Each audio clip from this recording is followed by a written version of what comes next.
Les carrières de Krasan ont été exploitées pendant près de 2000 ans. Elles ont été abandonnées pour plusieurs décennies à partir de 1948. Et depuis une petite vingtaine d'années, on les visite de nouveau. Allez, on y va.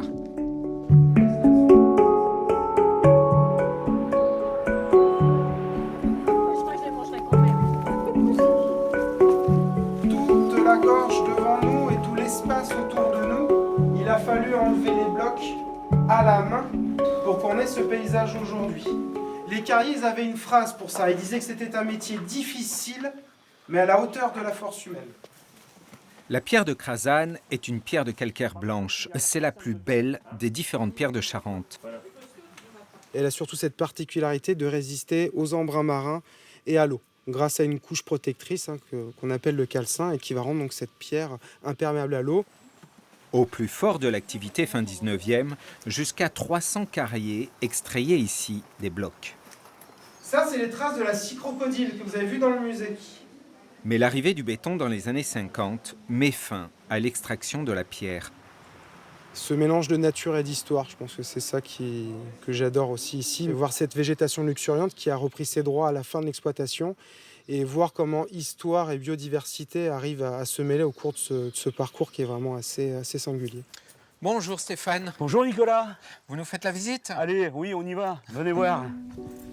À côté des carrières, un musée raconte cette épopée. Voici les 4 derniers carriers. Ils travaillaient encore en 1948.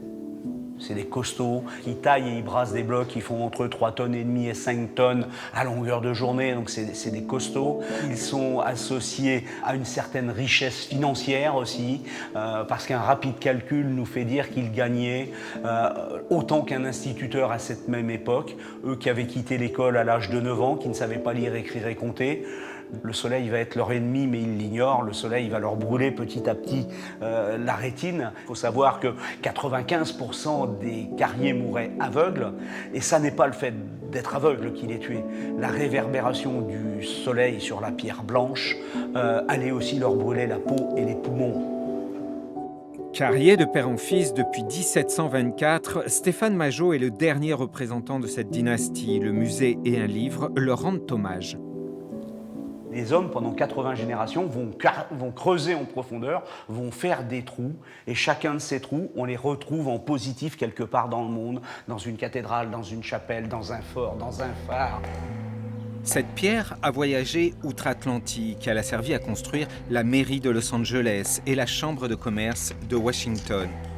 Mais dans la région, parmi les monuments les plus connus, on la retrouve au phare de Chassiron, à l'horloge de La Rochelle, et au fameux Fort Boyard. À 2 pas des carrières se trouve un lieu absolument incroyable, un champ de mégalithes appelé la Galaxie des Pierres Levées.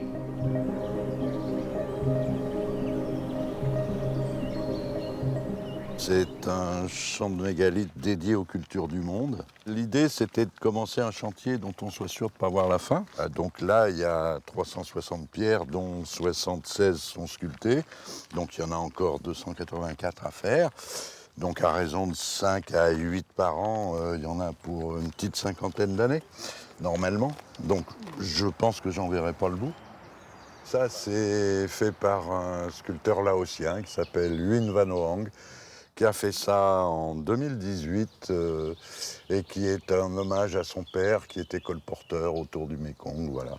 Alors ça, c'est une sculpture d'un Taïwanais qui s'appelle Wang Biao et qui a fait ça pour que les dieux entendent la plainte des hommes sur Terre. En haut, on a le temple où vivent les dieux et puis cet amplificateur comme un vieux gramophone pour amplifier la voix des pauvres humains.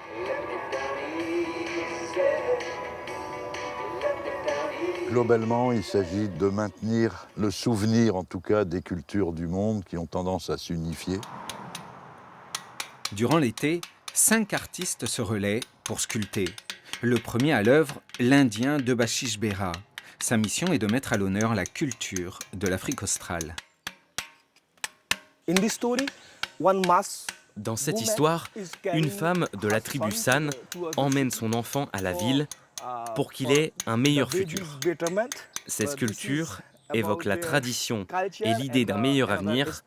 Ces deux aspects pourraient coexister dans nos générations futures.